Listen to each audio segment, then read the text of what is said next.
En el resplandeciente Hollywood, tener el cabello perfecto era una regla inquebrantable, aunque resultara ser artificial.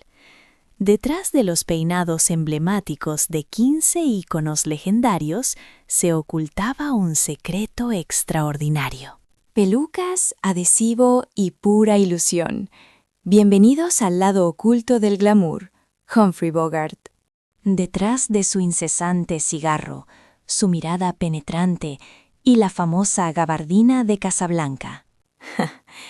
Humphrey Bogart guardaba un secreto que ni el propio Rick Blaine habría osado confesar.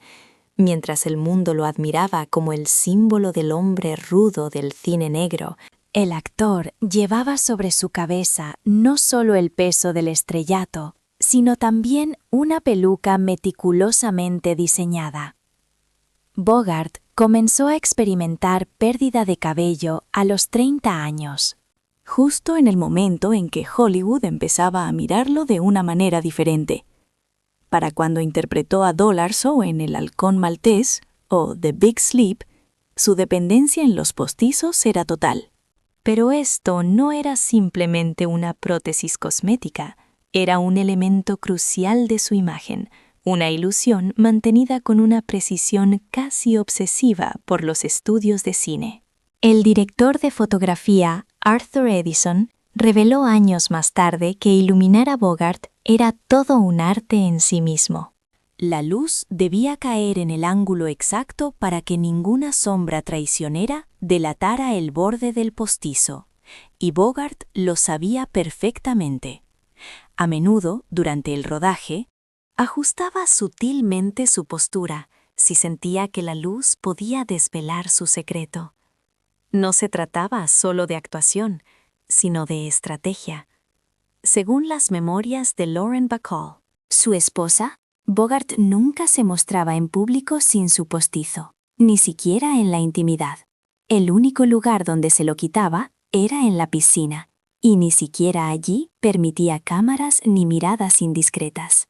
Esa era su fortaleza invisible, escribió Bacall. Y lo más sorprendente, en medio de su lucha final contra el cáncer en 1956, Bogart exigía colocar su peluca incluso en la cama del hospital, hasta sus últimos instantes. El tipo duro de la pantalla se aferró a su imagen con la misma tenacidad que sus personajes se enfrentaban al mundo, porque en el resplandeciente Hollywood, la virilidad no podía permitir calvicie alguna. Y para Humphrey Bogart, perder el cabello era más amenazante que enfrentarse a la Gestapo o al crimen organizado. La peluca no era un capricho, era una forma de sobrevivir. William Holden. William Holden comenzó su carrera en Hollywood con una imagen de ángel, una mandíbula fuerte y una melena dorada que parecía esculpida por los dioses del cine. Era el Golden Boy, pero incluso el oro pierde su brillo con el paso del tiempo, y en el caso de Holden, eso comenzó desde la raíz. A los 30 años, su cabello ya comenzaba a decir adiós de manera inevitable y arrolladora. Pero justo en ese momento, Hollywood le brindó una segunda oportunidad: Sunset Boulevard. Irónicamente, se trataba de una historia sobre la decadencia y las apariencias engañosas, mientras Holden trataba de ocultar la suya. En Sunset Boulevard, su línea capilar todavía lucía natural, aunque era evidentemente en declive. Pero en Stalag 17, solo 3 años después, el postizo ya se había convertido en un protagonista silencioso. El maquillador Larry German explicó que al comienzo solo rellenaban los espacios vacíos imitando su antiguo aspecto. Pero poco a poco el cuero cabelludo de Holden empezó a ceder y las pelucas fueron ganando protagonismo. Lo más trágico no fue la pérdida del cabello, sino lo que eso simbolizaba para él: A diferencia de otros actores que aceptaban sus postizos como parte de su trabajo, Holden lo vivía como una traición. Un disfraz impuesto, algo que aborrecía necesitar. El director Billy Wilder, su compañero en tantos éxitos, lo recordaba con claridad. Bill no tenía vanidad, salvo por su cabello. Lo odiaba, le dolía tener que fingir. Y en escenarios más adversos, como las sofocantes junglas de El puente sobre el río Kwai, mantener el secreto se convertía en una batalla. Sudor, calor, humedad y cámaras. A veces, si uno miraba con detención, el truco se delataba. En las décadas de los 60 y 70, la situación empeoró. Entre el alcohol y el cansancio acumulado, su rostro experimentaba el paso del tiempo. Pero sus fotos de prensa seguían retratando a un Holden joven y perfectamente peinado. El contraste era brutal, doloroso y real. Porque para William Holden, el postizo no era una herramienta laboral, era una máscara que ya no quería utilizar, pero de la que no podía desprenderse. Fred Astaire. Fred Astaire parecía flotar sobre la pista, ligero, elegante, impecable. Pero mientras maravillaba al mundo con sus pasos imposibles, tenía un compañero de danza que pasaba desapercibido, aquel que no aparecía en los créditos, su peluca. Sí, el caballero con el sombrero de copa y los relucientes zapatos de charol ocultaba bajo su peinado impecable un secreto que estaba meticulosamente adherido a su cuero cabelludo. Astaire empezó a perder cabello a finales de sus 20, mucho antes de coronarse como el rey del musical en Hollywood. Para cuando se unió a RKO, ya hacía uso de un postizo hecho a medida. Y no se trataba de un simple accesorio, era una obra maestra de la ingeniería capilar, bailar en paredes. Techos y escenarios requerían más que solo un poco de pegamento. Su maquillador de confianza, Robert Schiffer, confió que colaboraron con Max Factor para crear un adhesivo especial que pudiera resistir sudor, saltos y giros. Además, las pelucas que utilizaba estaban construidas con una base de seda, en lugar de encaje, lo que ofrecía una mejor ventilación y agarre. Astaire cuidaba su postizo con el mismo esmero que dedicaba a sus coreografías.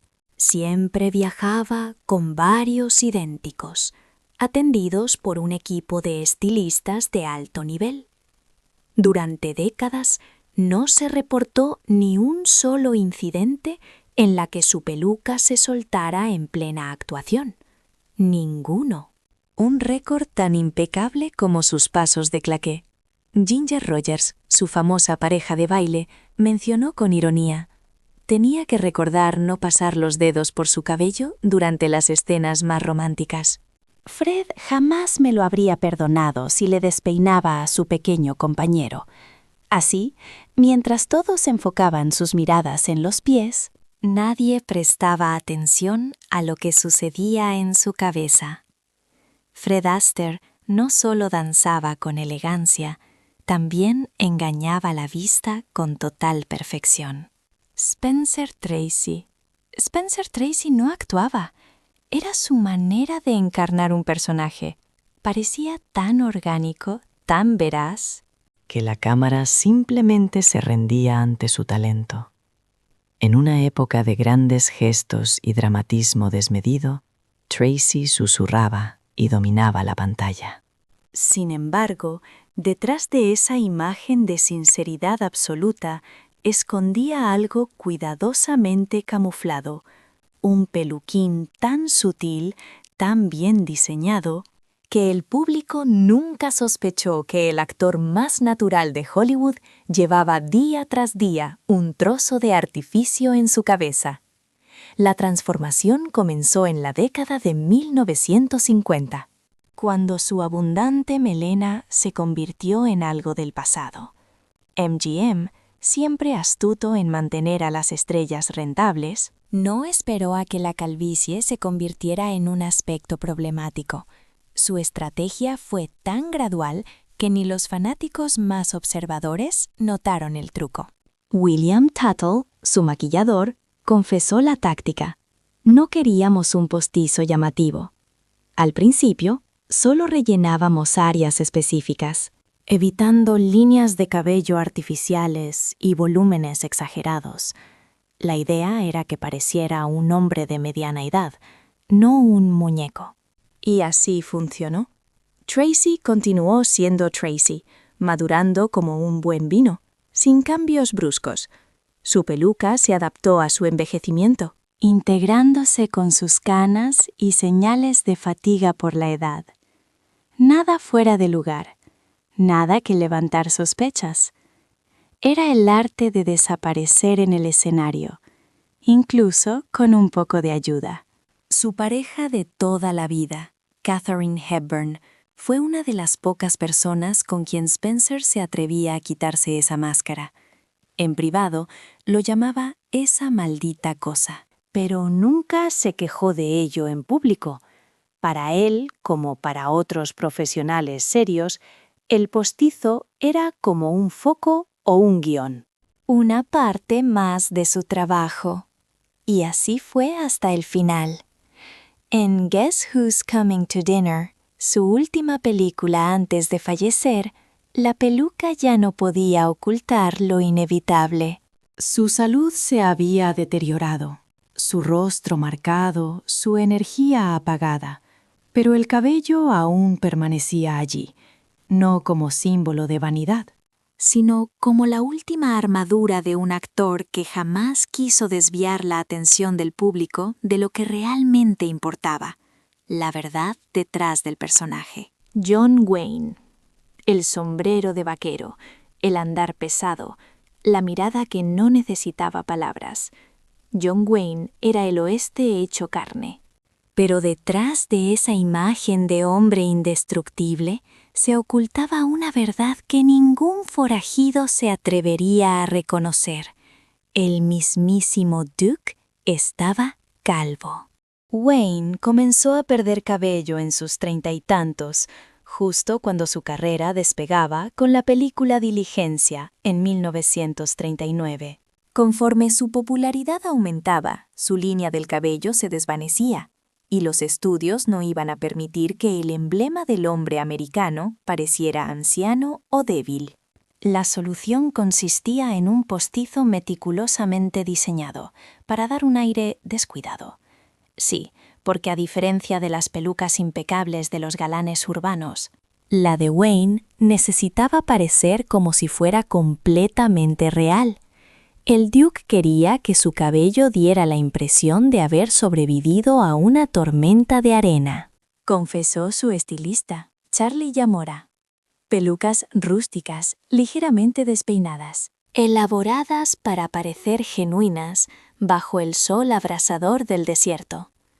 Sin embargo, llevar una peluca en medio de Monument Valley no era una tarea sencilla. Polvo, viento, sudor y cabalgatas podían desvelar el secreto, haciéndolo volar, literalmente. Por esto, durante las escenas de acción, Wayne utilizaba un pañuelo especial bajo el sombrero que mantenía todo en su lugar, incluso durante las galopadas. Wayne no era particularmente sentimental con su peluca. La trataba como trataba su cinturón o su revólver. Era simplemente parte del disfraz. El director Howard Hawks recordó que el Duke podía quitársela con facilidad en presencia de amigos cercanos, pero la colocaba de inmediato si entraba un extraño. Esta cosa es más caliente que un techo de zinc en agosto, decía entre risas. Pero a las damas les gustaba, así que se quedaba. John Wayne nunca fue un hombre que se dejara intimidar, ni siquiera ante la calvicie. Solo la disimuló con la misma habilidad con que desenfundaba su revólver, sin arrepentimientos, sin drama y siempre con elegancia. Si te gustó este video, deja un 1 en los comentarios. Si no fue así, déjame un 0. Agradezco enormemente tu sinceridad. Robert Taylor. Robert Taylor no llegó a este mundo como una estrella. Fue moldeado con una mandíbula perfecta, cejas esculpidas y una lista de peinados dignos de revista. Era el hombre que MGM esculpió desde cero para ser su respuesta definitiva al ideal masculino. Sin embargo, incluso en esa escultura viviente, había algo que no era tan sólido como parecía. Desde un comienzo, los ejecutivos de MGM identificaron un pequeño inconveniente. Su cabello mostraba señales de un retiro anticipado. Y eso, para un galán romántico en plena era dorada, era impensable. Así que el estudio tomó acciones con cirugía estética capilar de precisión. Curiosamente, Taylor comenzó a usar postizos antes de que su calvicie fuera evidente. El objetivo no era corregir, sino prevenir. Sidney Gillaroff, el legendario estilista del estudio, lo explicó de manera clara. La cabellera de Robert era una inversión. No podíamos permitir ni una ligera curva en su línea frontal sin la aprobación directa del estudio. Sus primeros postizos eran apenas extensiones, pequeñas piezas para reforzar su notable pico de viuda natural. Pero con el paso de los años, a medida que la pérdida progresaba, las piezas se volvieron completas, adaptadas a cada fase de su carrera. En su juventud, el postizo era perfectamente peinado, de ensueño, digno de posar al lado de Greta Garbo. Pero cuando los tiempos cambiaron y los hombres rudos comenzaron a dominar, sus pelucas se volvieron más desordenadas, más masculinas, menos perfectas, todo según lo exigido por los guiones. Incluso su contrato incluía cláusulas específicas sobre su cabello. Ningún corte, cambio, ni aparición pública sin la supervisión de MGM. Su apariencia era propiedad del estudio. A diferencia de otros actores, Taylor nunca hizo un escándalo. No se reía de su peluca, pero tampoco la escondía como si fuera un trauma. Era como conocer el guión, recordaba el director George Sidney. Tenías que llegar preparado, y eso incluía su cabello. Porque Robert Taylor no solo era un actor, era un producto de lujo, y su peluquín parte del paquete. Cary Grant. Cary Grant no caminaba, se deslizaba, no hablaba, seducía. En pantalla era la encarnación del hombre ideal, elegante, ingenioso, impecablemente vestido y siempre con ese cabello perfectamente peinado que nunca se movía. Pero lo que nadie sabía ni deseaba saber es que ese peinado era una mezcla de arte y engaño. A mediados de sus 30, justo cuando consolidaba su dominio como el rey de las comedias románticas, Grant empezó a perder cabello. Para cualquier otro actor, esto hubiera sido una amenaza. Para Cary Grant, era una emergencia nacional. Su atractivo estaba directamente relacionado con su imagen de perfección absoluta. Su solución no fue una simple peluca, sino la peluca definitiva. Según su maquillador personal, Del Armstrong, las piezas capilares de Grant eran las más caras y sofisticadas en todo Hollywood. Cada hebra estaba cuidadosamente atada a mano sobre una base tan delicada que ni siquiera en los planos más cercanos se podía apreciar. Y no solo poseía una, contaba con múltiples colecciones, diferentes extensiones para cada ocasión, una perfectamente organizada para las comedias románticas, mientras que otra, un poco más indómita, era reservada para sus papeles de aventura. Incluso permitía que sus pelucas se desgastaran junto a él. A medida que pasaban los años, su cabello también iba adquiriendo un tono gris, brindando una apariencia auténtica que muy pocos actores se atrevían a replicar. Grant era sutil, casi obsesionado con el tema. Nunca discutía sobre esto en público, pero entre amigos a veces lanzaba una broma. Alfred Hitchcock recordó que Carrie llamaba a su peluquín mi terapia realista para un trauma capilar, y añadía con su característica sonrisa británica: no es vanidad, es pura lógica. El público paga por ver a Cary Grant. No, a un tipo calvo que no reconocen. Y tenía toda la razón. La audiencia no buscaba la realidad, quería el sueño. Y Cary Grant, con la ayuda de unos cuantos miles de dólares en cabello artificial, les ofreció exactamente eso hasta el último mechón. Bob Hope, tenía un don que pocos artistas lograron en Hollywood: longevidad, carisma y un público que lo adoraba como si fuera un miembro de la familia. Durante 6 décadas fue la voz de la comedia estadounidense. Pero mientras todos reían con sus ingeniosos chistes y su emblemática nariz de esquí, nadie reparaba en que el famoso estilo de Bob también formaba parte de una rutina meticulosamente ensayada. Hope empezó a utilizar peluca a comienzos de los años 40, justo en el momento en que su estrella en la radio y el cine comenzaba a resplandecer con fuerza. A diferencia de los actores románticos que temían perder su atractivo sin una abundante cabellera, el reto de Bob era más técnico que estético. Su peluquín debía resistir el ajetreo.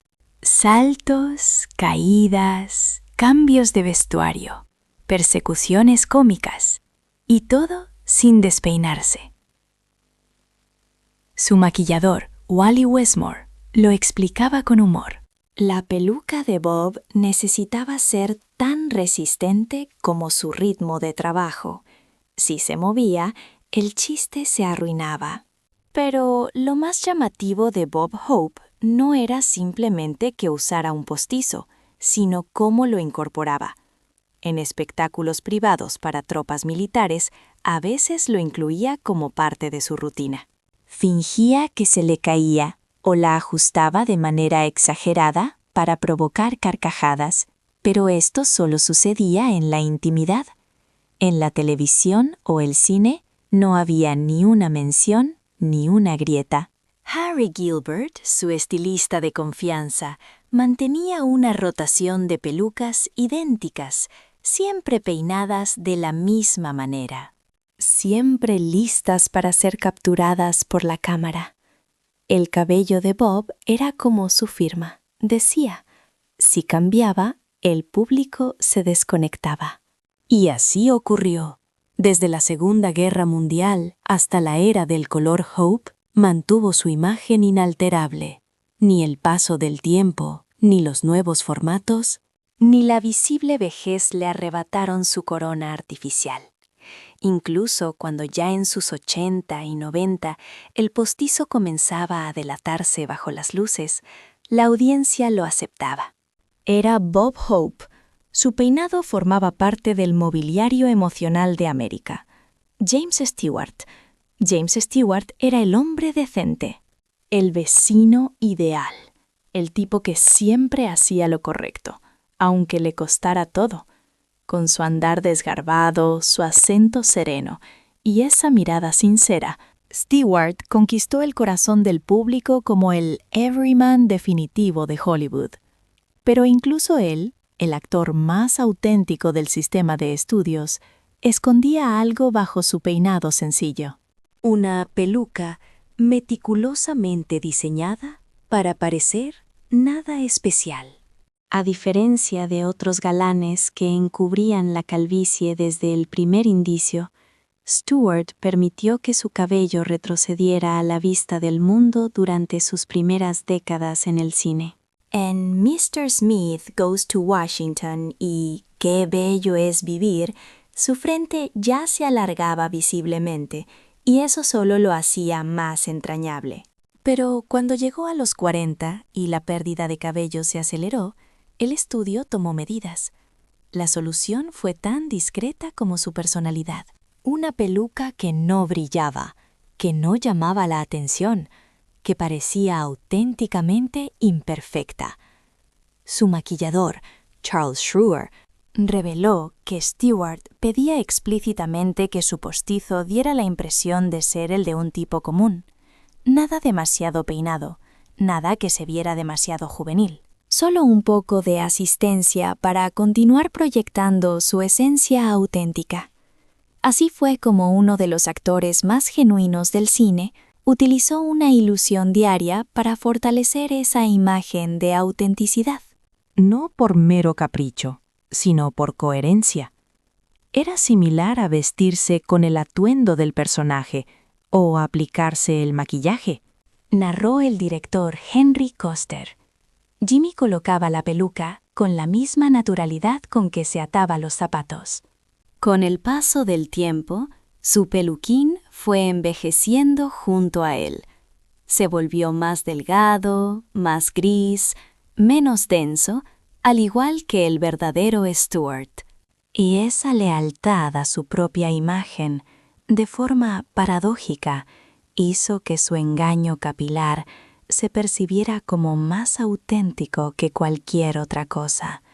Jules Brenner. Jules Brenner no solo perdió su cabello, lo entregó de forma deliberada. En 1951, al aceptar el papel del rey de Siam en la producción de Broadway The King and I. Tomó una decisión drástica. Se afeitó completamente la cabeza. Lo que aparentaba ser un acto temporal, por accidente, se transformó en su sello distintivo. El impacto fue instantáneo. En una época donde todos los galanes lucían frondosas melenas, Brenner rompía el molde con una cabeza brillante y una increíble presencia. Su calva, en combinación con su cuerpo atlético y su voz autoritaria, era magnética. Pura energía, puro exotismo. Hollywood lo veneró. El público no podía apartar la vista, y así surgió un fenómeno. Un hombre que poseía cabello, pero eligió prescindir de él, y ese acto de rebelión estética lo convirtió en una leyenda. Pero aquí es donde aparece el giro irónico y deliciosamente hollywoodense. Cuando ciertos papeles requerían que Brenner apareciera con cabello, como en Salomón y la reina de Saba o Taras Bulba, este hombre calvo por elección tuvo que usar pelucas, lo que nos brindó uno de los casos más curiosos del cine. Un actor con cabello que se rapaba y luego se colocaba postizos, para parecer que tenía cabello de nuevo. Según el maquillador Phil Ratz, Jules nunca mostró ego respecto al tema. Las pelucas eran solo vestuario. No buscaba engañar a nadie. De hecho, él veía su calvicie como un símbolo de poder, una herramienta narrativa, no como una debilidad a disimular, sino como un rasgo que lo hacía inolvidable, y lo será para siempre. Hoy en día, cuando alguien piensa en el prototipo del hombre calvo autoritario, no imagina a un hombre inseguro. Imagina a Jules Brenner, de pie en el escenario, o en el Palacio de Siam, con la cabeza reluciente y absolutamente nada que ocultar. Frank Sinatra. Frank Sinatra no solo cantaba, hipnotizaba. Su voz era como un vaso de whisky en un club lleno de humo. Su estilo, una lección magistral de elegancia italiana. Pero mientras conquistaba corazones desde el escenario de Las Vegas hasta los sets de Hollywood, ocultaba bajo su impecable cabellera una verdad que solo los más cercanos se atrevían a mencionar. El mismísimo presidente de la Junta llevaba una peluca. La caída comenzó pronto en sus 30, pero fue en los años 50. justo cuando resucitó su carrera con De aquí a la eternidad y revolucionó la música con sus discos de Capitol, que Sinatra determinó que su imagen necesitaba renacer también desde la raíz. Su colección de postizos era tan amplia como su repertorio. Pelucas para el escenario brillaban bajo los focos. Pelucas más discretas para el cine e incluso pelucas informales para el día a día. Su mayordomo, George Jacobs, confesó que cuidar del sistema capilar de Sinatra era tan esencial como preparar su corbata o sus gemelos. El señor no salía sin su corona. Pero, mientras el público permanecía en la ignorancia, a sus amigos del Rat Pack no les dejaban olvidarlo. En los shows del Sands Hotel, Dean Martin lanzaba insinuaciones entre copas. «Frank tiene un ayudante allá arriba», decía, señalando su cabeza. Sammy Davis Jr. recordaba que Sinatra podía reírse del asunto de vez en cuando. Incluso enviaba su peluca por correo como broma, pero frente a extraños el tema era intocable. Y es que en el mundo de Sinatra, el peluquín era más que una necesidad estética. Era parte del uniforme, un símbolo, una armadura invisible que completaba el personaje que el mundo tanto adoraba. En una ocasión, durante una sesión de grabación, Frank se quitó el postizo y lo colocó sobre el micrófono. Incluso esta cosa necesita un descanso entre tomas. Bromeó. El estudio estalló en risas, pero nadie sacó una fotografía. Nadie se atrevía, porque con Sinatra las reglas eran claras. El estilo era sagrado. La ilusión era ley. Y el peluquín se mantenía como un secreto que se respetaba de una manera similar a como se reverencia el himno nacional. Sean Connery. Cuando el mundo tuvo la oportunidad de ver por primera vez a James Bond en Doctor No, no se hizo evidente que este hombre poseía todo: estilo, fuerza, carisma y un cabello tan impecablemente peinado como su smoking. Pero lo que los seguidores no sabían, lo que jamás habrían imaginado, era que ese cabello era una farsa tan elaborada como los artilugios de Q. Sean Connery comenzó a perder cabello en sus 20 años, y para cuando fue seleccionado como 007 en 1962, ya presentaba una calvicie notable, pero los productores no estaban dispuestos a permitir que el espía más seductor del cine mostrara un cuero cabelludo despejado. Así que apareció el peluquín de alto espionaje, Charles Parker. Su maquillador lo explicó con precisión casi médica. Las pelucas de Bond estaban reforzadas y eran resistentes al agua, al viento y a las peleas. No se movían ni ante una explosión y permanecían firmes. Connery saltaba por ventanas, peleaba con tiburones y seducía a mujeres fatales, todo sin despeinarse ni un poco. Su cabello falso era parte del personaje, algo tan esencial como el Aston Martin o el Martini, agitado, no revuelto. Pero entonces algo extraordinario ocurrió a lo largo de los 70s. Cuando ya había alcanzado el estatus de leyenda viva, Connery realizó una elección radical. Se deshizo del peluquín.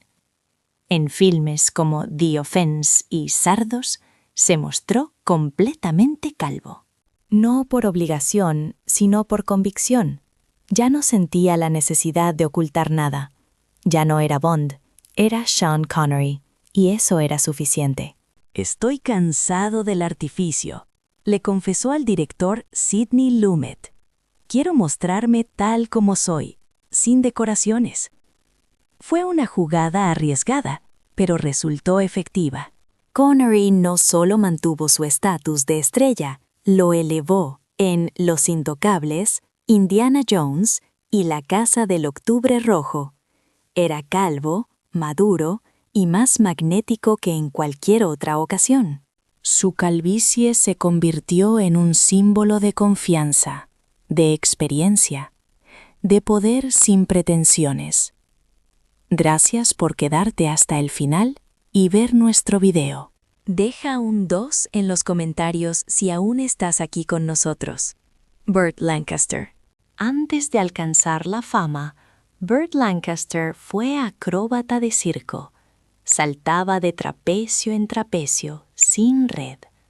Pero en Hollywood hubo una caída de la que ni él pudo escapar. La de su cabello. Con su físico esculpido, su energía contagiosa y una sonrisa capaz de abrir puertas blindadas, Lancaster parecía invencible. Sin embargo, a finales de los años 40, mientras rodaba sus primeras películas noir como Los asesinos, su línea de cabello ya comenzaba a retroceder. Y cuando dio el salto a convertirse en héroe romántico y aventurero en el pirata de lo carmesí, la industria no tuvo alternativa.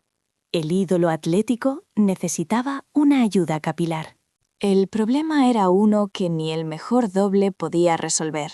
Sus escenas estaban repletas de acrobacias, peleas, esgrima y saltos imposibles.